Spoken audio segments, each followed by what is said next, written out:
Adilabad rural మండలం పరిధిలోని భీంసారి ఉప సర్పంచ్ పై పెట్టిన అవిశ్వాస తీర్మానం వీగిపోయింది. సర్పంచ్ తో కలిసి మొత్తం 11 మంది వార్డు సభ్యులకు గాను 2/3 వంతు 7 సభ్యులు హాజరు కావాలి.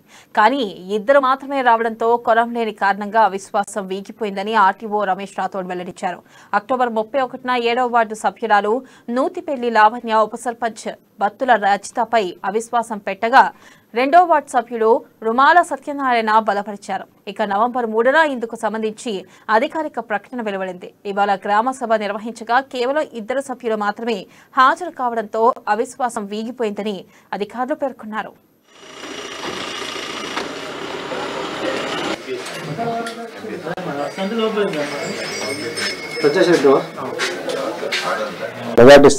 వార్డు సభ్యులు నోటీస్ ఇచ్చిన మేరకు మరి నేను అండ్ తహసీల్దార్ గారు, ఎంపీఓ గారు, పంచాయత్ సెక్రటరీ ఇక్కడ అవిశ్వాస తీర్మానం ఉప సర్పంచ్ రజిత గారి మీద అవిశ్వాస తీర్మానం పెట్టడం జరిగింది. దానిలో భాగంగా ఈరోజు అవిశ్వాస తీర్మానం నోటీస్ ప్రకారం గ్రామ సభ పెట్టడం జరిగింది.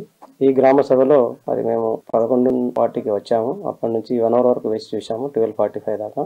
ఇప్పటి వరకు ఓన్లీ 2 వార్డు సభ్యులు మాత్రమే రావడం జరిగింది. కాబట్టి మొత్తం సర్పంచ్ సహా మొత్తం 10 ప్లస్ సర్పంచ్ 11 మంది సభ్యులలో 2 మాత్రమే వచ్చారు. కాబట్టి 2/3 మెజార్టీ లేకపోవడం వల్ల మరి కోరం లేదు. కాబట్టి ఈ సమావేశం మీద అవిశ్వాస తీర్మానం అనేది మరి వీగిపోవడం జరిగింది. మెజార్టీ వార్డు సభ్యులు నోటీస్ ఇచ్చిన మేరకు మరి